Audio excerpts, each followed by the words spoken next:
신율의 뉴스 정면 승부. 신율의 뉴스 정면 승부 2부 시작하겠습니다. 1부에 이어서 주간 정치 매치 계속 이어갈 텐데요. 지금 스튜디오에는 엄경영 시대정신연구소장, 유승찬 정치 컨설턴트 두 분 나와 계십니다. 와, 또 후배가 많으셔 보니까. 지금 보이는 라디오 채팅창에 파크스카이님이 경영이 형님 팬이에요. 이렇게 또 해주셨고요. 감사합니다. 역시 유튜브에서 이 DAJAE님, 그러니까 이게 대제라고 읽어야 되는지 모르겠습니다만 유승찬 대표님 파이팅! 어유 감사합니다. 예, 좋으시겠어요? 제 얘기는 없어요. 예. 아, 근데 진짜 이 두 번째 매치 여기서 들어가야 돼요. 두 번째 매치 들어갑니다. 자, 요새 가장 좀 주목을 많이 받았던 분이죠. 여기서 매치 들어갑니다. 정부 여당 강선우 사퇴로 부담 덜었다. 어떻게 보세요?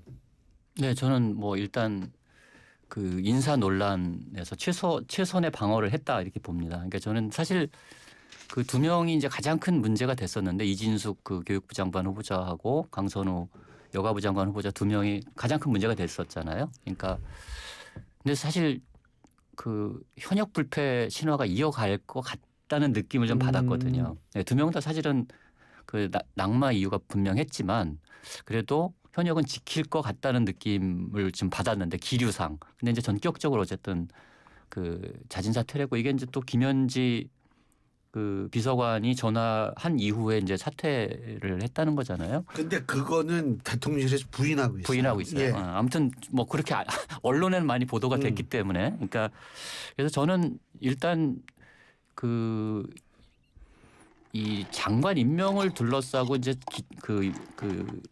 기존에는 거의 그냥 밀어붙이다시피 했었잖아요. 이런 의혹이 제기되고 문제가 제기됐을 때도. 예. 근데 일정하게 그 여론을 수용했다. 뭐 이런 측면에서 그러니까 추가적인 그러니까 이 이재명 정부의 지지율 하락을 막고 봉합하고 그래서 전체적으로는 부담을 좀 던 것이 아니냐 이번에 이런 생각이 듭니다. 네, 저도 절반의 성공이다 이렇게 봅니다. 그런데 이제 저는 그 아쉬운 거는요.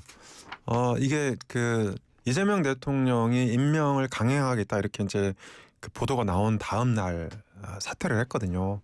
그래서 저는 이제 그 강행하겠다 이전에 사퇴를 했으면 이재명 대통령의 리더십 훼손이 덜 됐을 텐데 이게 그래서 이제 제가 절반의 성공이다 이렇게 얘기를 말씀을 드린 거고요. 그리고 역대 정부에서 초대 내각이 2.5명이 낙마를 했대요 지금까지. 근데 이재명 정부에서 이제 2명 한 거니까 유승찬 대표의 말씀은 일종에선 도발이라고 생각을 합니다. 다른 정부에서는 뭐 한 명도 안 한 것처럼 그렇게 이제 말씀하시는데. 어쨌든 뭐 우리 강선우 의원 같은 경우에는 이게 사실 내부에서 되게 복잡하게 갑론을 박이 많았던 모양이에요. 그러니까 민주당 당대표 후보로 나온 정청래 의원과 박찬대 의원의 시각도 좀 달랐잖아요. 그러니까 강선우 의원, 뭐 정청래 의원 같은 경우는 임명해야 된다는 입장이었고 박찬대 의원은 마지막에 뭔가 사퇴를 요구하는 듯한 이제 글을 올렸잖아요. 그게 나중에 또 그게 명심 논란으로 지금 민주당 당대표 선거를 뜨겁게 달구고 있는데 그건 좀 약간 좀 오버라고 생각해요. 그걸로 명심 얘기를 하고 있는 거는. 근데 어쨌든 이 결정적인 계기 제가 이름은 잘 기억이 안 나는데 무슨 의원이 갑질에 대해서 이상한 해석을 한 문진석 기자회견을 했잖아요. 이게 여론을 굉장히 급격하게 악화시켰다 그러더라고요. 본인은 근데 그런 의도가 아니고. 의도는 그렇지 않았겠죠.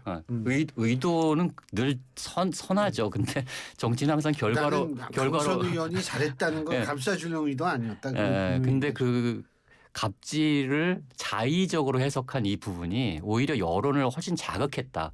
그것이 이제 대통령실에서 또 이제 그 문제가 커질 것 같다. 이런 우려가 있어서 그 사퇴 쪽으로 가닥을 잡았다. 이런 얘기들이 좀 나오고 있습니다. 정확한 워딩이 문지석 의원이 이랬어요. 강 후보자의 보좌관 갑질을 옹호한 것도 아닌데 이상한 부분만 잘라서 보도됐다. 지금 이런 입장입니다. 근데 그 강선우 의원 지금 국민의힘에서 저 국회 윤리위에 회부해가지고 뭐 의원직 제명을 지금 뭐 추진하겠다. 이거 어떻게 보세요?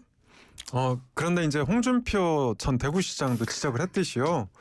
이게 그 국회의원들이 갑질하는, 그러니까 보좌관들을 자주 바꾸는 의원들이 상당히 있어요. 저는 이제 저도 국회에서 한 10여 년 정도 부장을 하면서 많이 그런 사례를 많이 봤는데요. 오히려 민주당은 상당히 수평적인 그 관계가 많습니다. 민주당은 의원하고 보좌관하고 수평적이고 동지적인 관계가 생각보다 많고요.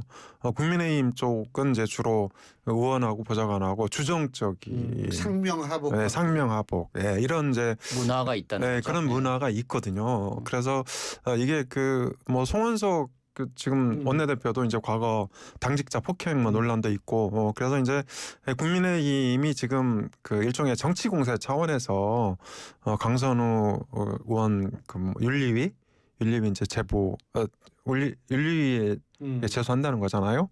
뭐 그렇게 이제 정치 공세를 펴고 있는데요. 지금 이제 국민의힘 자체가 신뢰를 잃은 상태라서 뭔 얘기를 해도 먹히기 힘들다.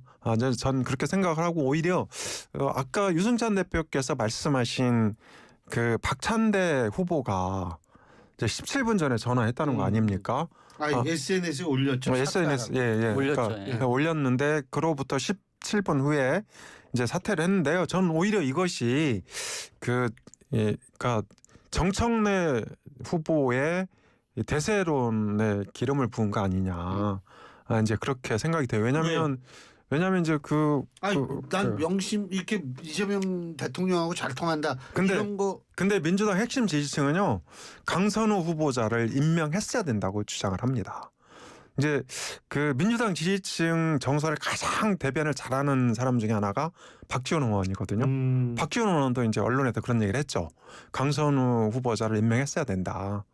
이렇게 이제 발언한 적이 있는데, 민주당 핵심 지지층들은 강선우 후보자를 임명했어야 된다고 생각을 하고, 이제 박찬대 후보가 사퇴하라고 얘기했을 때 배신자라고 공격을 많이 하고 있거든요. 그래서 저는 이제 이게 사전에 교감이 있었는지 없었는지, 용산하고 박찬대 후보 쪽하고 교감이 있었는지 없었는지 잘 모르겠지만, 어쨌든 교감이 있었다고 한다면 이게 영남과 충청에서 정청래 후보가 표를 상당히 많이 얻었잖아요. 60% 이상 얻어서 초기 대세론을 형성을 했는데, 아마 이제 강선우 후보자 사퇴 카드를, 그러니까 이 대세론을 역전하려고 하는 이런 차원으로 활용하려고 했던 거 아닌가.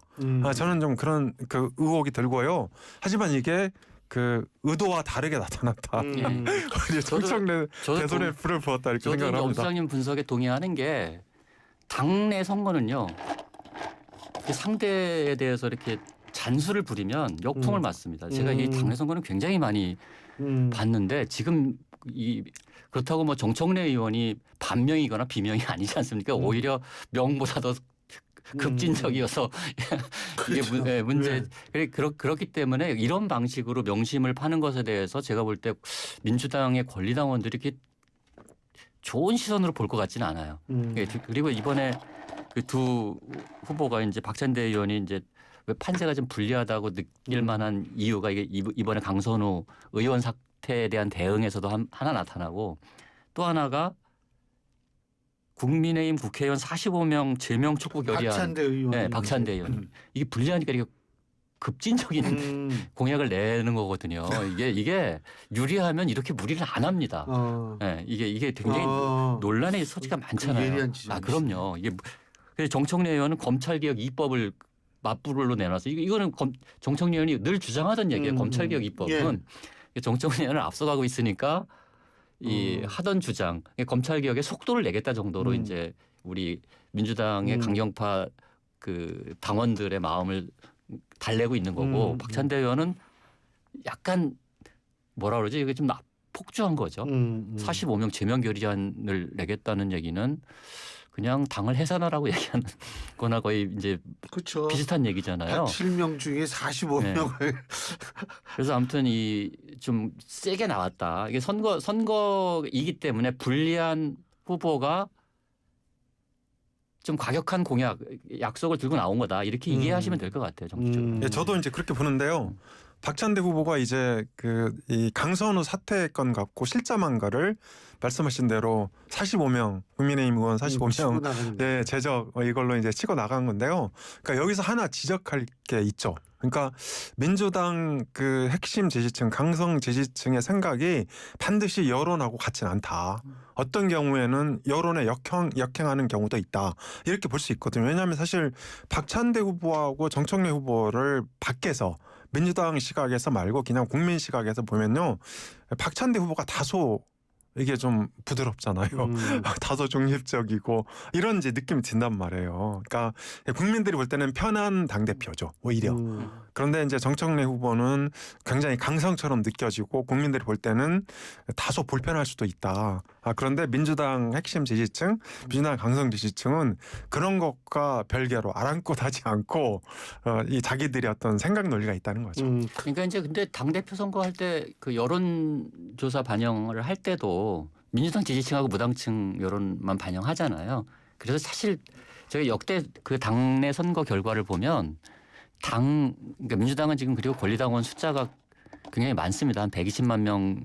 뭐 많다고 그러더라고요. 근데 이 정도 되잖아요. 그러면 민주당 지지층하고는 거의 흐름을 같이 가져갑니다. 그런 경우 되게 많아요. 제가 이 당내 선거들 이렇게 살펴보면 그래서 여론에서 큰 차이가 없고 그리고 인지도 자체가 정청래 의원이 상대적으로 좀 높습니다. 그러니까 일반 국민들한테는. 그러니까 그런 측면에서 볼 때 물론 뭐 박찬대 의원도 선거 전략적으로 보면 이해가 안 되는 바는 아니죠. 뭐 지고 있는데 그냥 가만히 무난하게 지는 것처럼 무기력한 일도 없지 않습니까? 뭔가 이제 해봐야 되는 상황인 거고. 그래서 뭐 어쨌든 역설적으로 어쨌든 아까 말씀드렸듯이 판세를 역설적으로 보여주고 있다. 지금 이 두 후보의 대응을 보면 뭐 이렇게 말씀드릴 수 있을 것 같습니다. 아까 박지원 의원님 말씀을 해주셨는데 강선우 후보의 사퇴를 반대하는 것이 아니라 사퇴는 잘했지만 언론에 휘둘리기 시작하면 대통령이 어려워진다라고 얘기한 것이다. 이게 이제 박지원 의원의 진의라는 말씀. 박지원 의원다운 네, 진의라는 말씀을 드립니다. 말씀이네요. 근데 요새 또 한 분이 아주 그 주목을 받아요.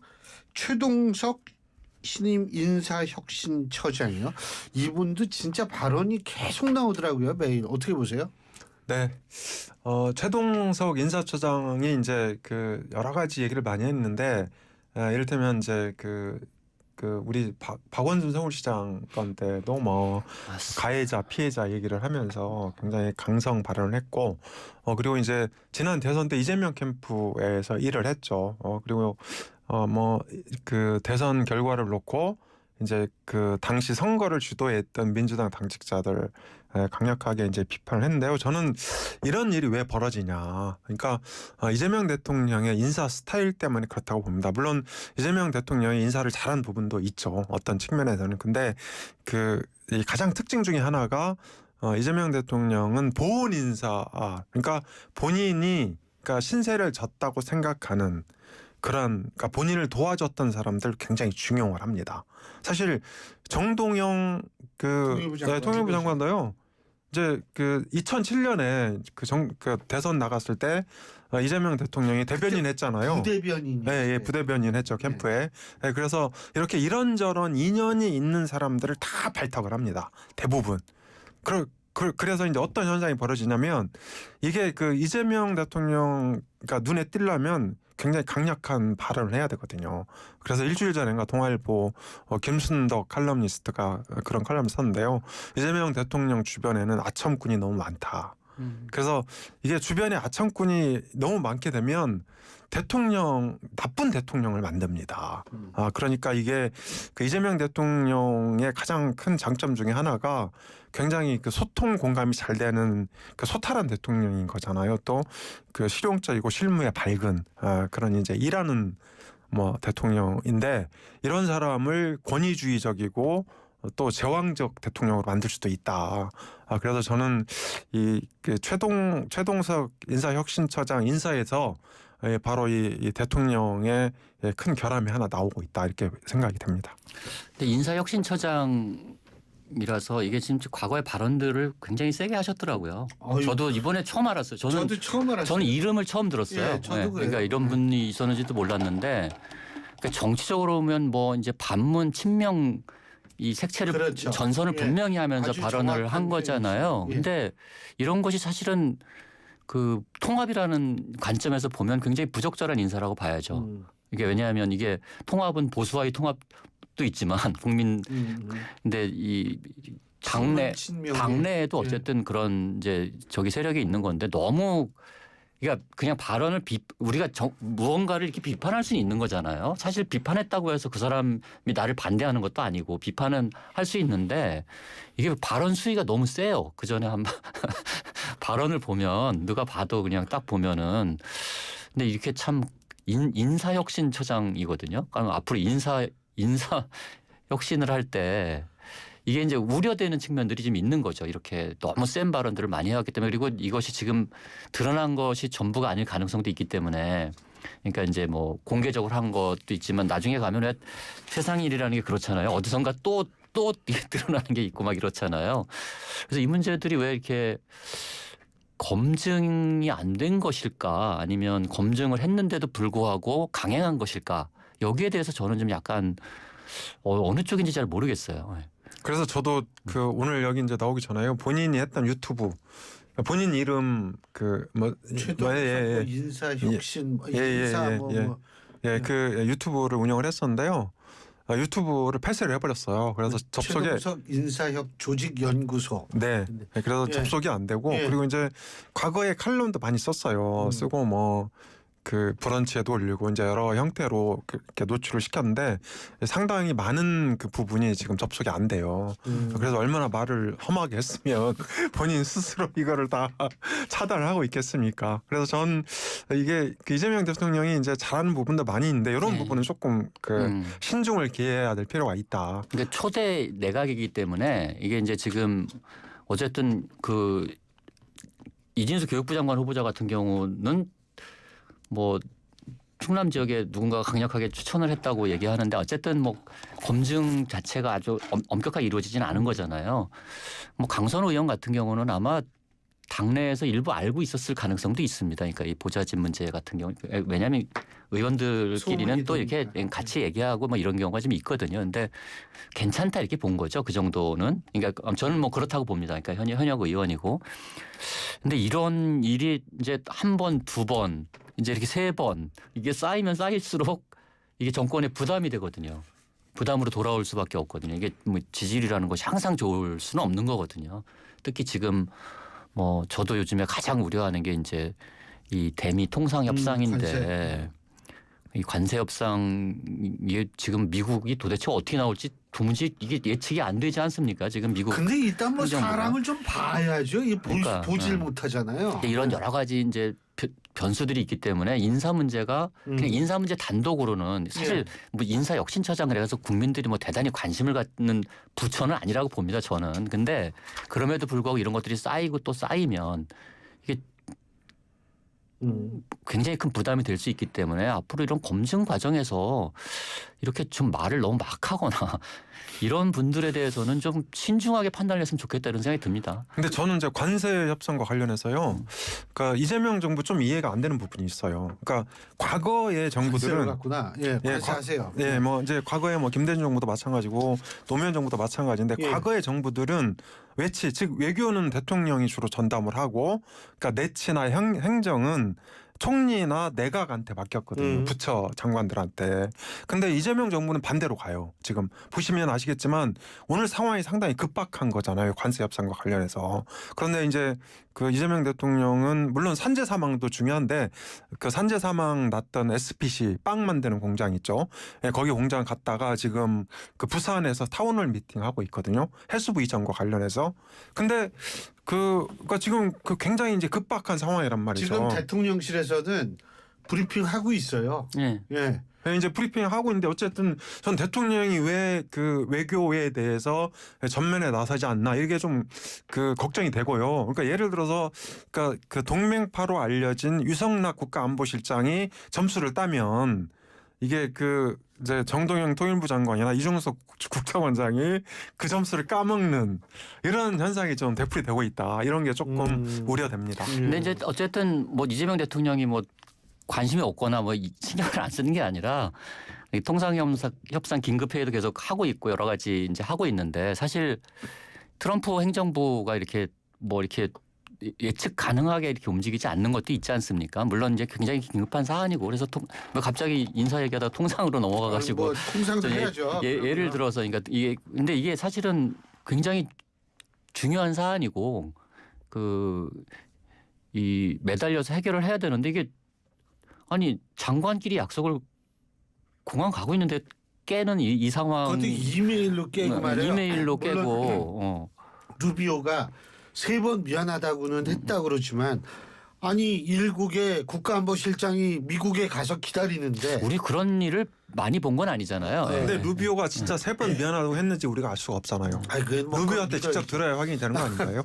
근데 이게 지금 속보 나온 게 뭐냐면 한미가 8월 1일 이전에 해결 방안 도출 의지를 재확인했고 대통령실이 지금 관세협상 통상대책회의 결과를 발표하는데 사실은 이 통상대책회의는 우리끼리 하는 회의이기 때문에 그렇죠. 이거는 지금 아니고 아니 8월 1일 이전에 뭐 의지를 재확인하면 뭐합니까? 지금 만나야 될 거 아니에요. 어떻게든 뭐 전화를 하든 뭐 하든 안 그렇습니까? 그렇죠. 그러니까 이제 지난번에 캐나다에서 열린 G7 정상회의 때도 그러니까 예. 트럼프하고 못 만난 거고 그리고 이제 그 나토 정상회의에도 이 대통령이 참석 안 한 거잖아요. 어쨌든 저는 이게 이 대통령하고 트럼프하고 만나는 자리를 만들어야 된다. 예. 근데 그거 자체가 불발된 거고 이게 이를테면 이제 이재명 정부 외교 정책의 그 실패 아니냐, 뭐 실패까지는 아니더라도 실수 아니냐 그런 생각이 든다는 거죠. 저는 뭐 그렇게까지 보고 싶지는 않고요. 그건 뭐 상대방이 있는 거라서. 그러니까 이게 지금 미국이 어떤 생각으로 지금